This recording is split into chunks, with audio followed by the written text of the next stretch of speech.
Assalamualaikum warahmatullahi wabarakatuh. Rekan-rekan mahasiswa sekalian, kita akan melanjutkan kuliah kita tentang influence, salah satu materi dari mata kuliah dinamika kelompok. Kemarin kita sudah sampai pada majority influence. Sekarang kita akan melanjutkan sedikit saja ini tentang minority influence. Nanti setelah ini insya Allah Bapak akan memberikan tugas-tugas sekaligus latihan soal dalam psikologi kalian untuk mengisi kekurangan waktu ya, karena materi hari ini ya paling cuma 5 slide saja, karena kita hanya akan menghabiskan sisa materi influence ini yang kemarin belum sempat kita selesaikan. Baik, minority influence. Kalau pada video yang lalu bahwa kita sudah membahas bagaimana mayoritas itu dapat mempengaruhi minoritas. Namun hari ini kita akan coba membahas bagaimana minoritas itu mempengaruhi mayoritas, sehingga kita bisa paham seperti yang Bapak sampaikan pada video yang lalu, bahwa tidak selalu pengaruh itu dari mayoritas kepada minoritas, namun juga sering terjadi minoritas kepada mayoritas. Nah, ada dua teori nanti ya, 2 atau 3 teori yang akan kita bahas bagaimana minoritas itu mempengaruhi mayoritas. Pertama, ada yang disebut dengan teori konversi Mascovici ya. Mascovici itu nama orang. Minoritas dapat mempengaruhi mayoritas, syaratnya adalah konsistensi. Jadi kalau menurut Mascovici ini, selama minoritas itu menunjukkan konsistensi dalam berperilaku, maka konsistensi perilaku itu akan mempengaruhi mayoritas. Tapi jika tidak konsisten, maka mayoritas akan mempengaruhi minoritas. Itu sama seperti kalau kita lihat perkembangan dakwah Islam misalnya di daerah-daerah yang dulunya minoritas. Itu karena sebenarnya Islam itu menunjukkan perilaku-perilaku konsisten. Misalnya sholat 5 waktu itu konsisten, puasa di bulan Ramadan konsisten, membayar zakat konsisten, selalu menunjukkan itu kepada masyarakat mayoritas. Maka lama-lama minoritas ini akan dapat mempengaruhi mayoritas, karena dia dianggap sebagai kelompok yang memiliki konsistensi tadi, dan juga dianggap sebagai kelompok yang solid gitu. Sehingga kalau sudah dipersepsi demikian, maka mayoritas tidak dengan serta-merta mudah untuk mempengaruhi minoritas. Mereka mempunyai persepsi bahwa di kelompok ini memang kelompok yang konsisten, susah untuk dipengaruhi dan lain sebagainya. Kedua, minoritas memiliki kecenderungan melakukan perubahan, inovasi, sedangkan mayoritas cenderung mengalah dan bertoleransi ya. Kita lihat itu jelas sekali di masyarakat bahwa minoritas itu selalu inovatif gitu. Jadi kelompok-kelompok minor di daerah manapun selalu inovatif, selalu, bahkan lebih sering kelompok yang menguasai ekonomi itu justru kelompok minoritas ya. Nah, mayoritas ini punya kecenderungan mengalah dan bertoleransi, karena kalau misalnya mayoritas ini hendak menunjukkan kekuatannya, itu pasti akan dituduh sewenang-wenang, sehingga mereka cenderung bertoleransi. Nah, bertoleransi dan mengalah ini membuka peluang minoritas untuk melakukan pengaruhnya terhadap mayoritas, untuk memberikan pengaruhnya terhadap mayoritas ya.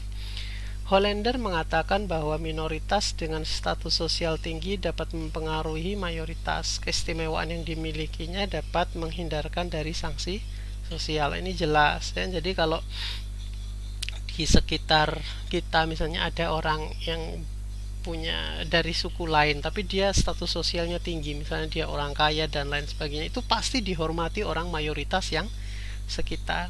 Nah, karena dihormati ini dia memiliki keistimewaan, jadi omongannya diikuti ya, kemauannya juga diikuti oleh masyarakat karena memang statusnya tinggi dan mempunyai power gitu secara ekonomi misalnya, sehingga dapat menghindarkan dia dari sanksi-sanksi sosial. Misalnya kalau orang-orang biasa itu ya setiap minggu sekali atau setiap sebulan sekali harus kerja bakti, tapi karena orang ini status sosialnya tinggi nggak apa-apa nggak kerja bakti misalnya kayak gitu, tapi harus misalnya menyediakan makanan atau nyumbang yang banyak, tapi kan terhindar dia punya apa ya, dengan status sosialnya itu dia punya cara tersendiri untuk menghindarkan diri dari sanksi sosial. Masyarakat membuka ruang kepada dirinya untuk memilih atau memberikan jalan buat dia untuk menghindari sanksi sosial, itu karena minoritas itu memiliki status sosial yang tinggi. Baik, teori kedua disebut dengan social impact theory dari Latane tahun 1981 dan 1996. Nah, social influence atau pengaruh sosial itu dipengaruhi oleh 3 faktor. Pertama, strength atau status. Yang kedua, immediacy atau proximity atau kedekatan ya. Yang ketiga adalah group size atau number. Nah, rumusnya adalah social impact atau I itu adalah faktor dari S kali I dan kali N. Kalau seseorang itu walaupun N-nya itu kecil atau minoritas tapi sosial statusnya tinggi dan dia itu dekat dengan masyarakat, maka social impact-nya pun akan tinggi ya toh?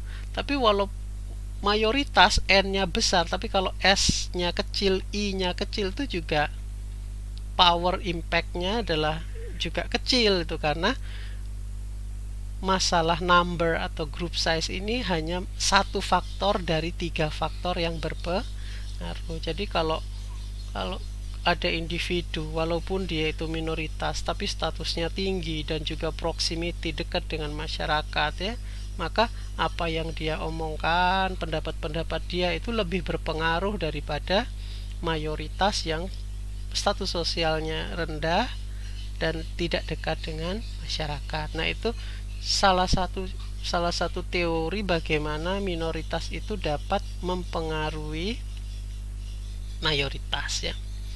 Berikutnya adalah pengembangan dari social impact theory, yaitu dynamic social impact theory. Kalau dalam teori dynamic social impact theory, pengembangan dari teorinya Latane tadi, bahwa ada empat cara bagaimana minoritas itu dapat mempengaruhi mayoritas. Cara-caranya adalah consolidation, clustering, correlation, dan continuing diversity. Apa maksudnya consolidation itu? Consolidation, individual interact with each other regularly. Their action, attitude, and opinion become more uniform. Jadi kalau seseorang itu termasuk minoritas, misalnya ada orang masuk dalam kategori minoritas, tapi dia aktif berkonsolidasi dengan banyak orang, termasuk orang-orang yang masuk kategori mayoritas, maka konsolidasi ini akan mempengaruhi orang-orang yang mayoritas tadi untuk menerima opini, untuk menerima keyakinan dari orang-orang minoritas. Jadi ini masalahnya adalah siapa yang paling aktif berkonsolidasi, bukan masalah siapa yang paling banyak jumlahnya. Yang kedua adalah clustering.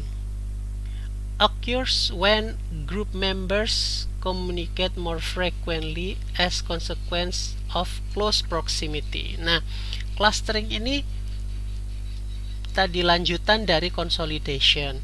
Tapi di sini titik tekannya adalah close proximity.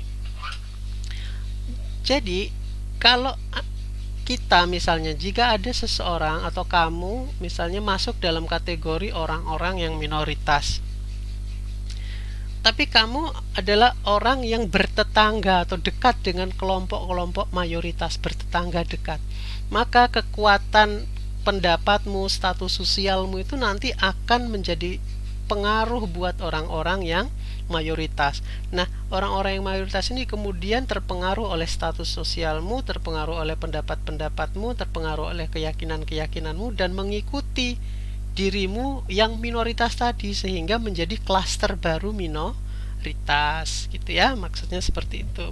Klaster baru minoritas ini maksudnya orang-orang yang berpendapat sama dengan orang-orang minoritas, gitu. Tadinya dia mayoritas, kemudian karena dia terpengaruh dengan pendapat keyakinannya orang minoritas, maka dia menjadi klaster baru minoritas. Yang berikutnya adalah correlation. Nah, keterangannya di situ adalah issues become correlated. Yang menjadikan kita itu mayoritas dan minoritas itu sebenarnya bukan terbatas pada misalnya ras, etnis, tapi juga masalah misalnya keyakinan, argumentasi, pendapat, dan lain sebagainya. Nah, kalau argumentasi pendapat kita itu terhubung dengan isu-isu sosial orang-orang mayoritas, maka isu-isu yang kita sampaikan atau keyakinan atau argumentasi yang kita sampaikan itu menjadi isu dan keyakinan dan argumentasi mayoritas juga, walaupun berasal dari argumentasi minoritas. Sehingga karena adanya hubungan-hubungan dengan fenomena-fenomena yang dialami oleh mayoritas, maka pendapat-pendapat kita akan mempengaruhi orang-orang mayoritas. Misalnya kita adalah minoritas, tapi pendapat kita berhubungan dengan fenomena-fenomena yang dialami oleh orang mayoritas, maka itu akan terkorelasi, dan kemudian pendapat-pendapat kita itu akan mempengaruhi orang-orang mayoritas. Yang keempat adalah continuing diversity. Minority members are often shielded from majority influence due to clustering. Orang-orang minoritas itu kadang-kadang menjaga diri atau membentengi diri dari pengaruh mayoritas untuk menjaga klaster-klaster mereka, untuk menjaga kelompok-kelompok mereka.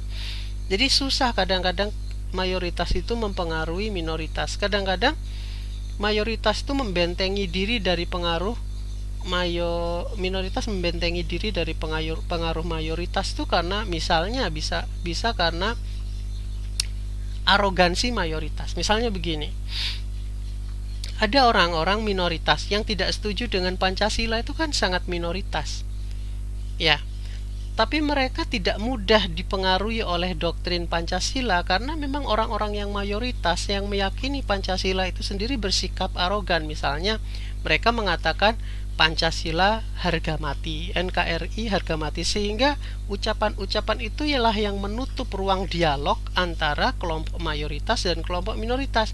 Karena kelompok minoritas itu karena ruang dialog antara kelompok minoritas dan mayoritas itu ditutup dengan kata-kata NKRI harga mati, Pancasila harga mati, maka minoritas ini justru akan semakin kuat karena mereka pun akan membentengi diri dari mayoritas yang percaya terhadap Pancasila. Jadi kita mau bagaimana mau mempengaruhi orang-orang minoritas itu, sedangkan kita selalu mengatakan harga mati. Harusnya kita tidak mengatakan harga mati, kita buka ruang dialog agar mereka juga benteng shieldnya itu mereka buka, sehingga kita bisa yang mayoritas mempengaruhi minoritas. Tapi kalau tidak dibuka, bahkan kita bersikap arogan sebagai mayoritas, minoritas ini tidak akan membuka diri dan mereka akan terus menjadi klaster, tidak mudah dipengaruhi oleh mayoritas. Nah, begitu penjelasannya bagaimana minoritas dapat mempengaruhi mayoritas, atau kalau tadi dalam kasus continuing diversity, bagaimana minoritas itu tidak mudah dipengaruhi oleh mayoritas. Nah, contoh yang terakhir ini dari slide terakhir saya. Ini contoh kejadian di juri pengadilan di Amerika. Jadi kalau pengadilan di Amerika itu ada salah satu elemen dalam pengadilan itu yang namanya juri.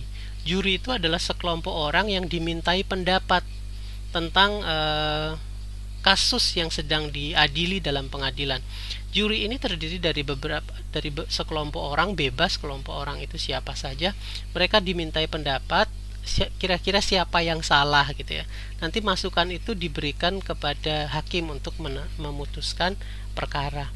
Nah, dalam kasus juri ini ternyata setelah diteliti, juri berkecenderungan untuk memutuskan dengan pendapat mayoritas. Jadi kalau keyakinan mayoritas dalam ruang sidang itu menganggap bahwa si A tidak bersalah, maka kecenderungan juri juga memutuskan demikian.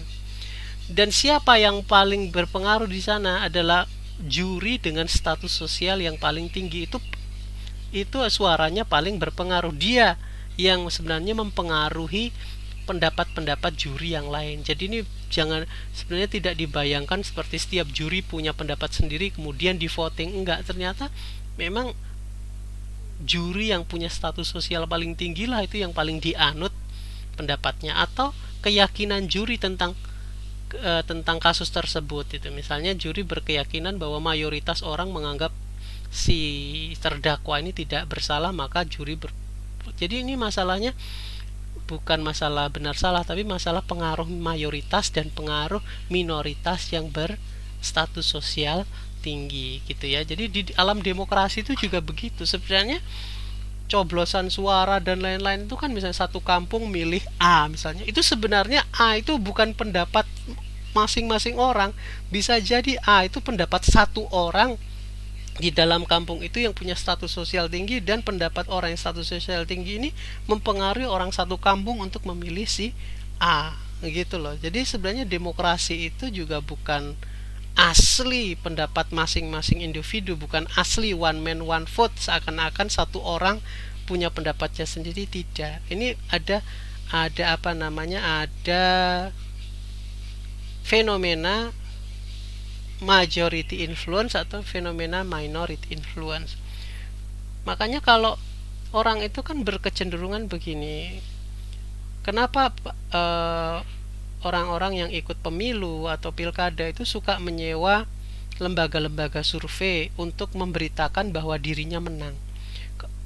Agar apa? Karena kalau orang itu melihat bahwa calon A unggul 90%, orang yang melihat itu akan cenderung memilih calon A. Karena apa? Ada kecenderungan individu untuk mengikuti suara mayoritas gitu loh.